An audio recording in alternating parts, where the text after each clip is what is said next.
Let's all go to Cargonia, land of stolen pains. Obey the quartermaster, unless he is a link. Cargo takes scout the station, find more stuff to take. But the boss is never satisfied until the station breaks.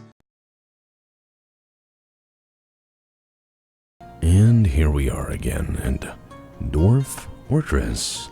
This fortress, as you may know, is OilChucked, which is a functional fortress. I mean, it's slowing down, certainly. It's supporting a lot of dwarves, which is nice. Right now we have 134 population. We have a militia that has, in times past, actually managed to do pretty impressive shit, to say the least. It has killed a rock, which is pretty fucking cool. And by that I don't mean a stone, I mean the big giant mythical bird. We have a lot of people who want to visit and entertain people, which I'm not opposed to. I'm just hoping they're not, you know, vampires. If you're watching this, this has been recorded probably 2 months in the past, so if you try to offer useful information, you may find that that's not exactly going to happen, or it may not be applied right away. So I do apologize if you're looking for something a little more interactive. By the time you watch this, I will have probably gone back or gone down to part-time YouTubery at best. I was really running some very unhealthy amount of YouTube on top of working myself to death, and I really, my doctor was just saying stop.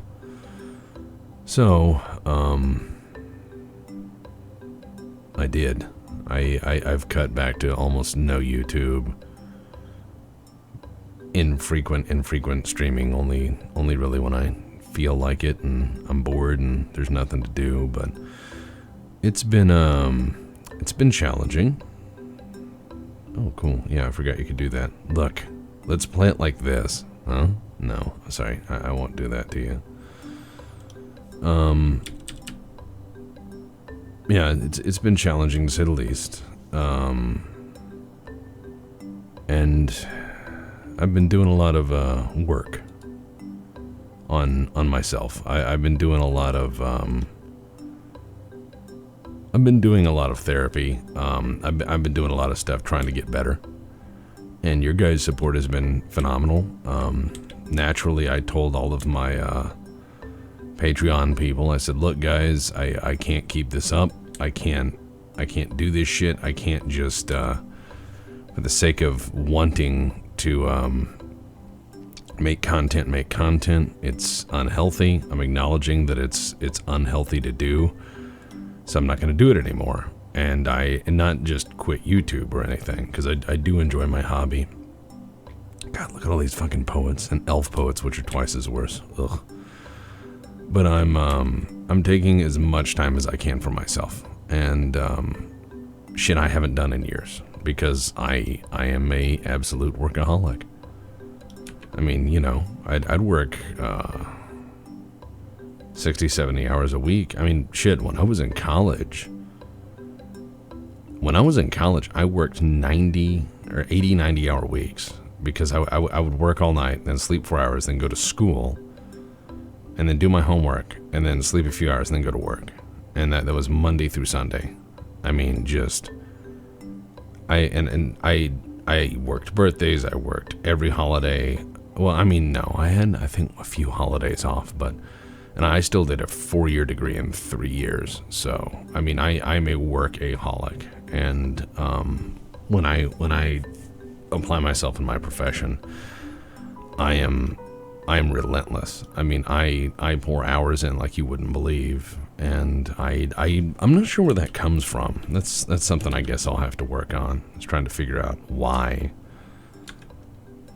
But I don't mean to bore you guys and your dwarf with technobabble, or, you know, penny psychology. Just wanted to let you guys know I am working on stuff, and you've probably seen things slow down a lot. and that's why. And I hope that's acceptable, because if not, you can go fuck yourself. I just say for the longest time I haven't been living very healthily, and even though I quit a lot of things that were very bad for me, like I don't smoke cigarettes, I gave up most of my drinking, believe it or not, and I mean, to not enjoy a good whiskey now and then is fucking horrible. You have to.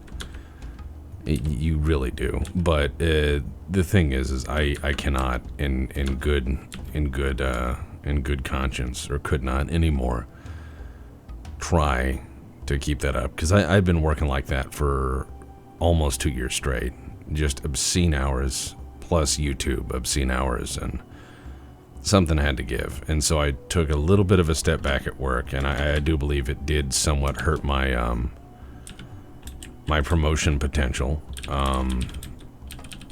because I'm more of a lead in what I do. But, you know, a promotion potential isn't good if you, like, have a psychotic break, you know. That tends to be bad for your career as well. So, yeah, it's been different. It's been stressful. But I wanted to thank all you guys for all your support, because when I posted that on my page, I only got a few people saying negative shit just to say negative shit, because, you know, that's kind of our society right now, is people trying to one-up each other with insults and memes and burns, and that's fine. I mean, it's expressive. They left a note. That's all I'm really worried about. But I wanted to alert people, say, hey, you know, thank you for thinking of me, but I won't be punching shit out every other day. I won't be. Weekly content may be all you get from here on out, which is still a lot. But I don't think I can do like 5-6 times a week releases. I stepped away from it before, and then I fell right back into it, and that's just not healthy. And I've got a lot of shit I got to work on. So, oh, an elven caravan. Fucking elves. God damn them. God damn them. Fucking elves. I don't think I can actually give them anything, because I mean, all my shit's in bins, and the bins are made of wood. I don't think I can just load them up with sand, be like, all right, here is your sand, you knife-eared bastards. You know, I don't think they're gonna like that. And again, elves are insufferable, and they just don't like anything.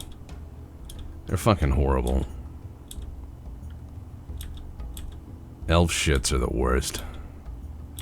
Knife-eared cunts. Oh yeah, you probably shouldn't let your kids watch my channel. I had a few complaints. I had a few complaints from concerned parents. My father, or not my father, yeah, concerned parents. My father, no, I had a few letters from parents who were saying, my child learned some swear words from watching you, and, oh, cool, someone ran off, and who cares? But yeah, I don't know, I mean, I'm not a role model. I shouldn't be seen as a role model. I'm doing my best, but obviously I'm a flawed person, and I'm very expressive in how I feel for the moment, which, you know, has gotten me in trouble before. I'll say something in the heat of the moment and, you know, belt it out, and you know, maybe the next moment I won't feel that, but I've said it. And I'm not gonna go back and edit it. I mean, those are my words. That is how I felt in that moment. And oh shit, I'm out of chalk blocks. Yeah, I'm trying to put a nice roof on that so my guys don't have to be in the rain. I'm not gonna give the elves anything. They can come and leave at their will. I'm not interested. I want them to see all the fucking dead trees, though. I want them to see them. But yeah, I've had some people complain, and I just wanted to say, like, look, lady, I'm sorry your child is upset at the swear words on the internet, but I hate to tell you this, but if they're on the internet, they've seen a lot worse. Just saying. Because I remember early internet.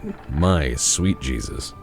Early internet was, you know, sitting there and spending your time trying to find porn for the first time and so on, you know, on dial-up. Sitting there like, I'm looking for that 7 of 9 porn, you know. Or whatever you were looking for back in the late 90s. You're sitting there trying to dial into it, you know.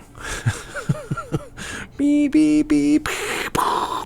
Beating, beating, you know. Sitting there loading porn one line at a time. Oh, the olden days. You know what's really interesting thinking back about the olden days is in the olden days, in the ancient and olden days of internet, in the days of yore, there was a really interesting, really interesting thing. See, because, well, here's where I'm going to end up using part of my master's degree. And some of you are going to say, for once, oh wow, minors walking around oblivious. It's not my problem. That's a labor issue. There's plenty more to replace you. But yeah, back in the early days when you were when you had to access information, you had to go seek out a library or an archive or learned people in your little network of information. So when you talked about video games, you either had that one kid who had the Nintendo Power that you had to borrow, or what have you, or the Extreme Cheats and Tips book, or the Strategy Guide. And strategy guides back then were fucking expensive. They were like textbook prices. Which was only good, really, if you wanted to play all of a game and see all of the possible outcomes and, you know, figure out how to beat all the things and all the ways a game could be beat. This was back when, you know, some games had notorious amounts of depth. But this was before, you know, achievement hunting or any of that stuff. So you didn't have that sort of achievement hunter culture like you do now. But it was more for the satisfaction of, I can beat this game 10 different ways. And it was a personal satisfaction thing. So back in the day when you wanted to find out how to beat a game, you had to ask your friends, how did you beat this? How did you beat that? And they'd go, oh, well, I tried this, but this guy at the local game store said you can do this. So you would have to go to the game store and find that guy. And this was, of course, assuming that you know, didn't have access to like the early BBS systems or, you know, bulletin boards, which I did. My dad was a oil engineer, and so we had a 4800 baud modem in my house in the 90s, in the mid-90s, as a matter of fact. I mean, I remember gaming online in 1995, and that was horrible because you'd have to dial kids down the street. And you'd have to tell his mom, like, tell your mom to not pick up or it'll break, you know. And then his mom would, like, pick up the phone midway through dialing in, and she would pick up the phone and start screaming, like, the phone's broken. You broke it with the computer. You couldn't explain the network or internet to a mom. Not then. It'd be like describing physics to someone who's never seen basic mathematics. It freaked people out. Ooh. Ooh. Possessed. Nice.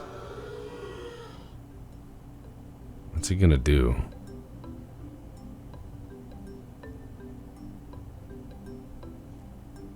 God, we make a lot of shit here.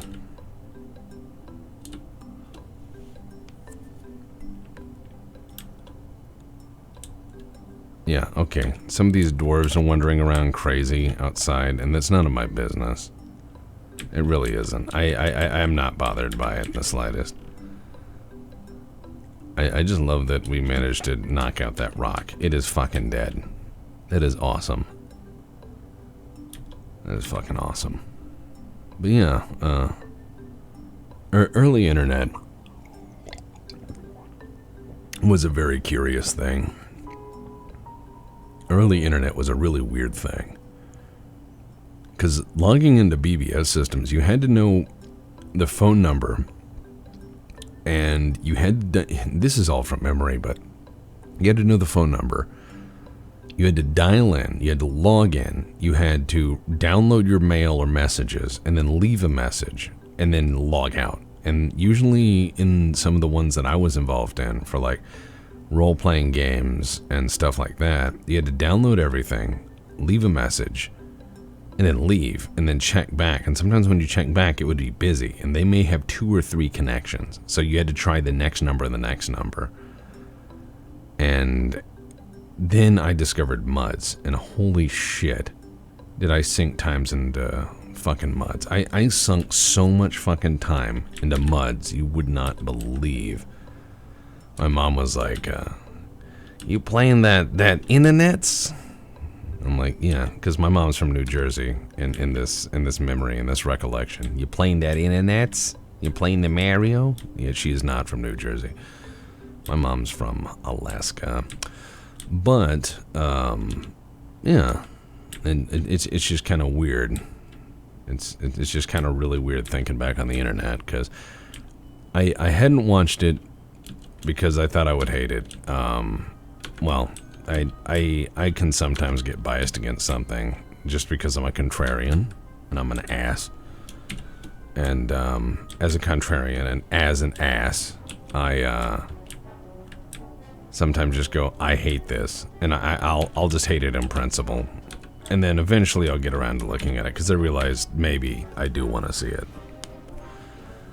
And the movie was Ready Player One, and I'd read the book, and I thought the book was okay.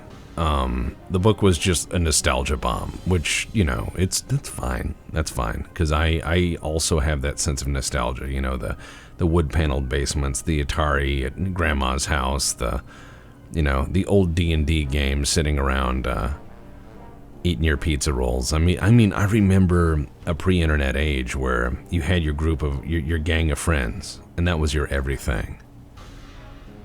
And playing online was like crazy. It was like crazy talk. Like, oh my God, well, we'd have to find a day where our dads would have let us do it. You know, it was, you know, the hot shit game was Doom. And when Quake came out, God, that blew our hair back. We were like, holy shit, why is this so crazy? Like, we didn't think we'd be able to deal with it. We thought we'd get sick playing it. But back to the point, I mean, I have that same sense of nostalgia.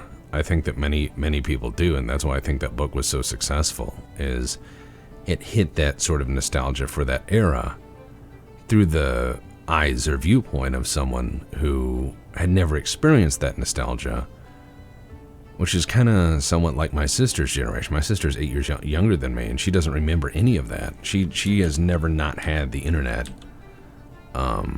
in some capacity, at least from the point of her adolescence onward. She's always had access to the internet. She's always had access to all of these things, and society moving as fast as it does, it's really telling, because she's like, oh, isn't the 80s cool? And I was like, you weren't born in the 80s. You don't remember it. I was a kid in the 80s. I remember the 80s.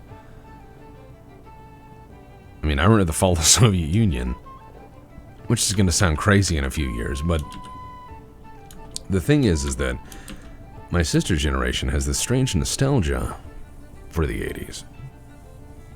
You know, acid jean jackets and those weird squared off sunglasses, and I mean, the music, the movies. I mean, this was not stuff of her generation. This is stuff of my generation, of perhaps some of yours as well. And I'm not going to make a stink about, oh, they're appropriating my generational identity. I mean, you can like whatever the fuck you like. I mean, I love AC/DC, but that was a long time after, my era. So obviously, you're allowed to like whatever you like. I mean, no one's going to give you shit for loving the Beatles or Elvis. Well, maybe Elvis. But fuck him, I mean, you like what you like. I just think it's very interesting that this sense of nostalgia for the 80s, for that era before the grunge of the 90s, before that era, I don't know, it's so strange, because Stranger Things also capitalized on that and did very well. But I was watching Ready Player One, and back to my main point, because I know I do diatribes on diatribes. I'm barely talking Dwarf Fortress right now, because the game is crawling. Which means on my next Fortress, I'm going to way limit the number of peoples, of dwarves. I might do like 50, you know. Just way limit the shit out of this. Or look into how to do a lot of raiding. Yeah, look at all that. Engraving masterpieces and shit. I mean, they're engraving masterpieces everywhere they go. This whole thing is just a series of masterpieces. Which is awesome. I mean, this is a series of masterpieces.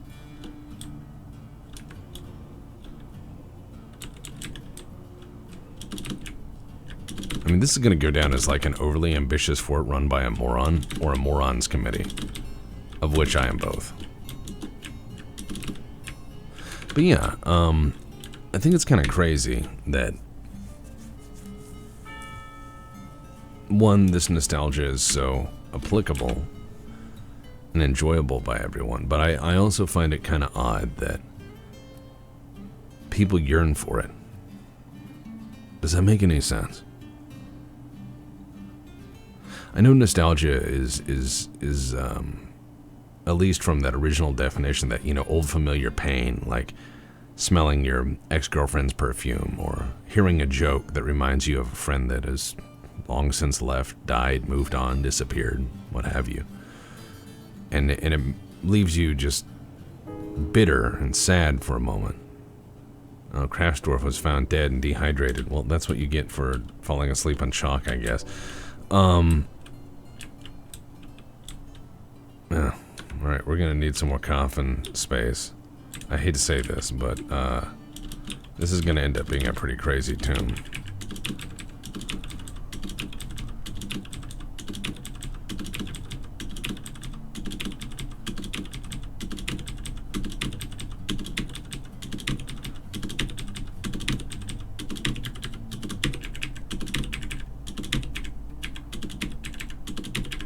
Not quite as good as this as Pablo is, because Pablo's great at this. Holy shit, is Pablo great at this? I mean, I'm gonna get him to do some Dwarf Fortress for me, just because, holy shit, the channel could use some quality Dwarf Fortress for once, and two, I could learn from it. But what do you think about this nostalgia? I'm not asking like some channels do, with like, let me know what you think in the comments below, just to drive engagement. I mean, you could say, Tex, you're full of shit and I hate you, and I'd be like, oh, alright, cool. But what do you think about this weird 80s nostalgia? Is this cyclical? Is this generational? Is this the shit that's been going on forever? Because I had the weirdest moment the other day. I was driving to work in my car, and I turned on the classical station, or the classic rock station, and the classic rock station was like playing music from the 80s. And I was like, that's not classic rock, because to me, classic rock is music from the 60s and 70s. But then I realized when I was a kid, the oldies station in Texas played shit from the 40s and 50s. So I got Beach Boys and the Ventures and doo-wop and Motown, and I said, oh my god, like, I'm old. I just, at that moment of realization, and I don't like it, but I think that we all go through this. I'm getting pretty good at these shortcuts, I'll say that much. Am I getting good at running the fortress? Absolutely not. But hey, we're learning, and learning is painful.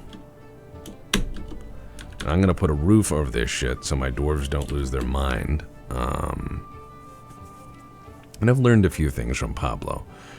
He said turn off aquifers because aquifers are bullshit, and I kind of agree because with the way world generation works in Dwarf Fortress, I end up finding like 3 or 4 places that aren't aquifers, and they're like either in the middle of a volcano or at the ice caps or right next to Monster Fortress, and it doesn't kind of follow what I would presume civilization would follow. It's really curious, to say the least.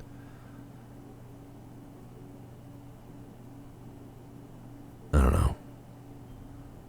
I mean, I'm not an expert at this, and I think the Dwarf Fortress guys do a really goddamn great job. This is more complex than anything I could even fathom. And it's one of those things that I have difficulty describing. I have difficulty describing all of this, and I don't know what's going on half the time. Not in my life. I just mean in Dwarf Fortress, but I suppose you could make that across the board if you wanted. God damn, we have a lot of chalk. The great chalk fortress of OilChucked.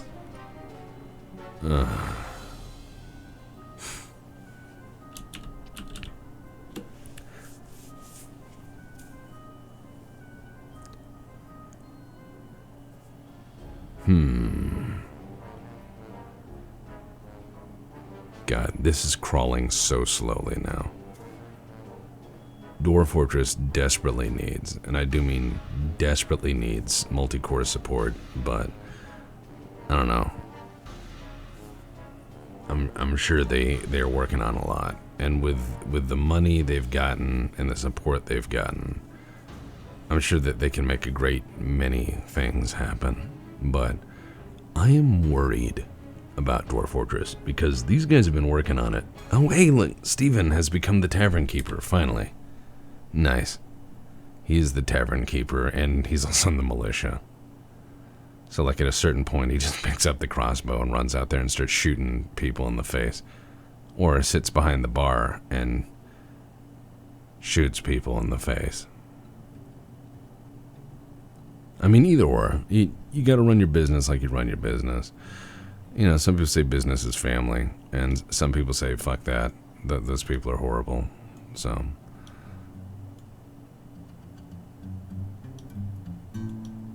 Let's put up some music. Yeah.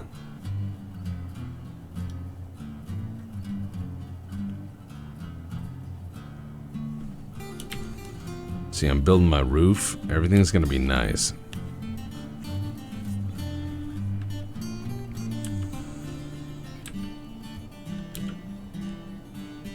And there we are, boys and girls. The Fortress of OilChucked.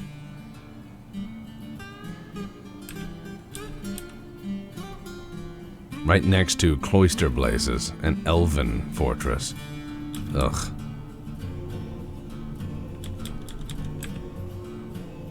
Elven Fortress of Reward Planks. Dwarven Hillocks of Bookline. Let's see, Dwarven Hillocks of Uttermind. Dwarven Fortress of Lanced Passionate. Dwarven Hillocks of Galleypack, so... kind of the fortress hanging out north of here. There's dwarves and elves living next to each other up here, which is horrible. I hate the idea of it. I hate the idea of there being that peace. Remember the War of the Beard.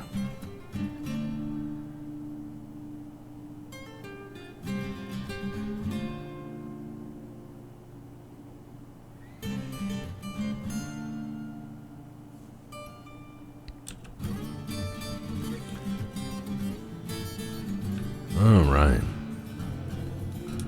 I mean, it's not a bad fortress, it's just now it's crawling. And I think it's funny, I mean, we got a lot of dwarves that are really pissed off, but they have super luxurious rooms. But when I look at why they're mad, 9 times out of 10, it's I got rained on, and I can't fucking stand it.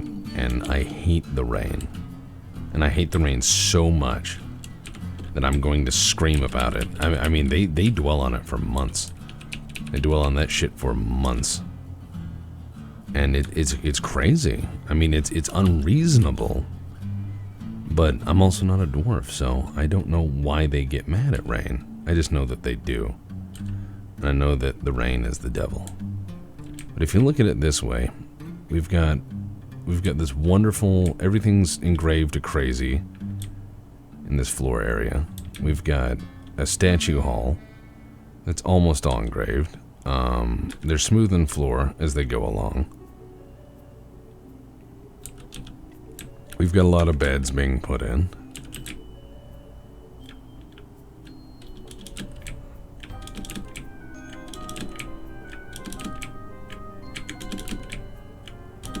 Everything's great.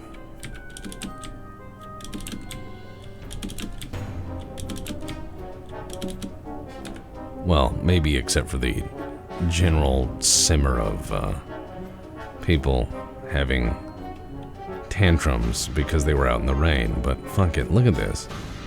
Everything's really nice. Kind of. I'll admit things have been better. But hey, you get a cabinet, and you get a cabinet, and you get a cabinet.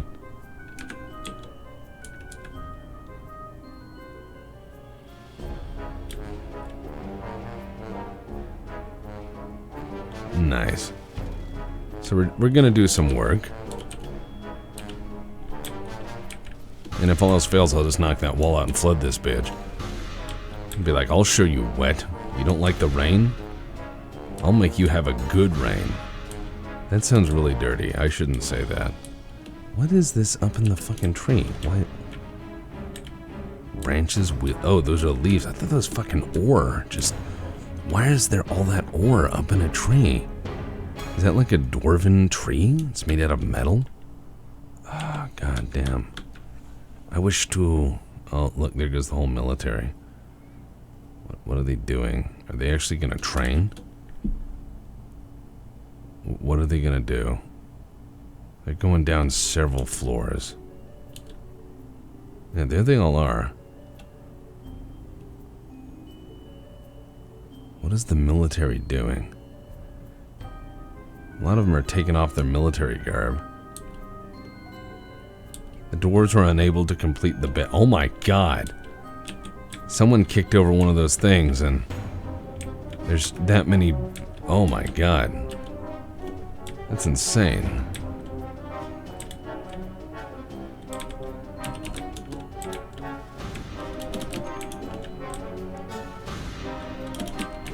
Some of my fans have pointed out some really funny shit. One of which is somebody made a Dwarf Fortress world. They used DF hack and they made it to where dwarves ate rocks for food. And then when the world spawned, because this game has so much interplay between all the various things going on. Oh my god, look at all this. This is all fucked up. Because there's so much interplay between shit going on, they said that the world was hollow. Because you have generations of dwarves eating all those rocks, and it's just all gone.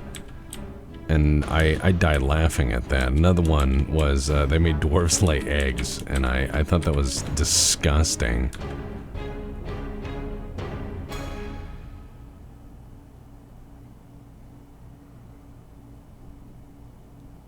I'm gonna make a finished goods storage area right there, and hopefully, yeah, I don't know what happened. I think in the tantrum somebody kicked that thing over, and now all that shit spilled out because it hasn't been carried off to the right place. So it's just all quantumly stockpiled there. But we're getting there. I mean, slow going now. It's taken an hour to move 2 months, whereas beforehand it'd take an hour to move a year.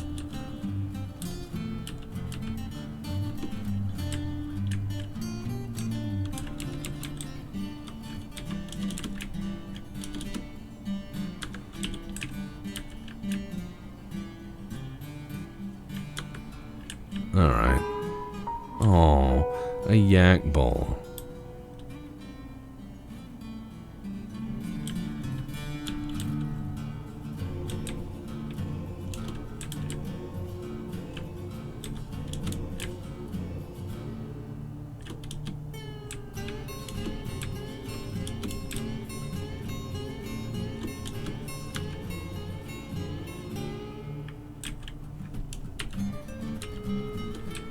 Alright.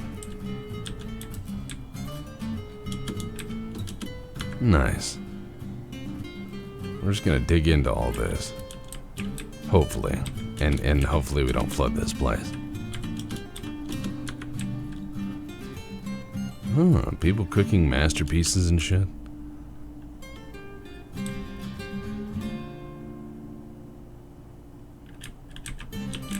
Horrified because it can't do things? Okay, fine. You know what?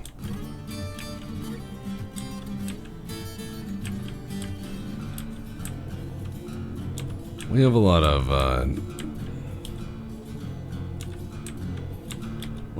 dwarves that are fucked. By my hand, of course.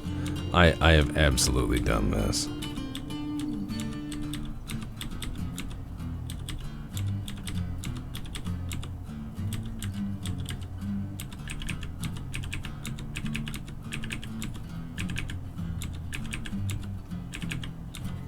Alright.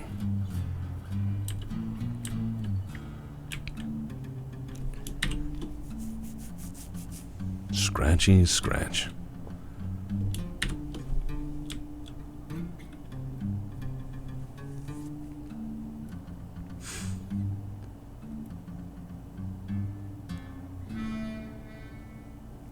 The dwarves were unable to complete the bed.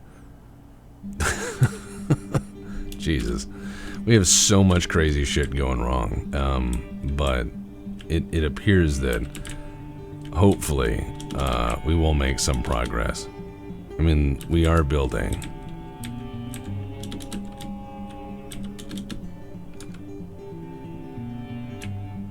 We are building additional room for all the dwarves. Then is kind of the problem of housing shortages. You know, you build free housing, it fills up. You build free housing, it fills up. You build free housing, it fills up.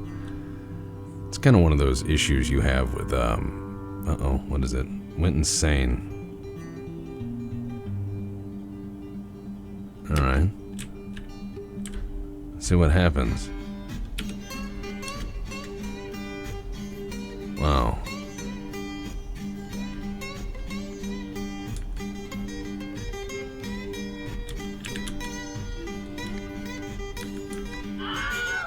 Yep, that's what you get. Start a fight in the bar, get murdered in the bar, and a few people die because everyone in there is armed to the teeth. But you know what? That happens.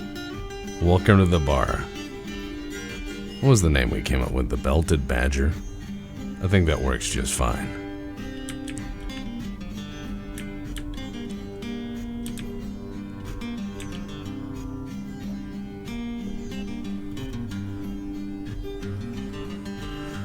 Oh man, people are throwing tantrums left and right.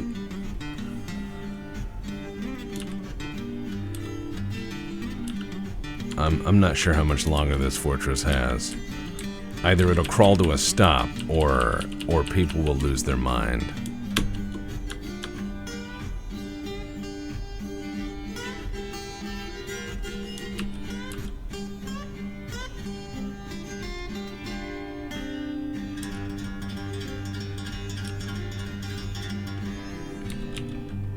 Alright.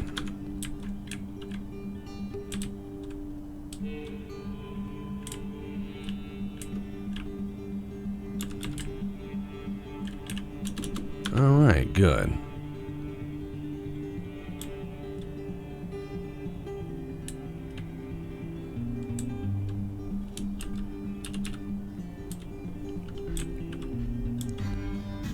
Happy, happy, happy. So hopefully we'll be able to move this finished goods pile away from here. Cause that shit, oh my god, look at that. It's just, oh god.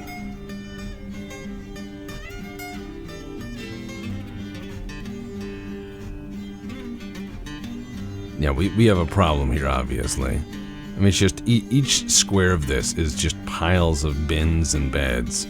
Because someone kicked one of those over and it was just quantumly full. I think that fucked things up, but, you know, We got digs here, and look how quick he digs. He just knocks shit through.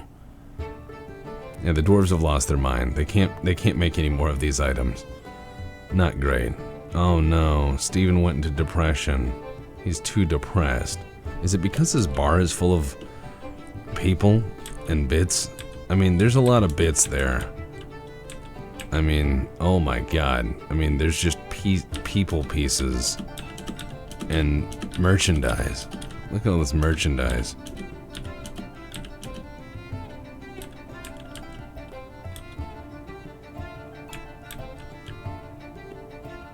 We're claiming that crossbow.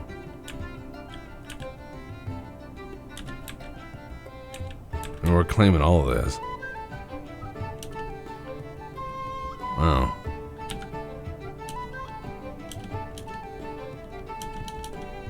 Jesus. Looks like quite a few people got hurt. I wasn't even paying attention. I thought it was just a bar fight, but I think some people were absolutely moited here. Look at all that. Jesus. Oh, plump helmet spawn.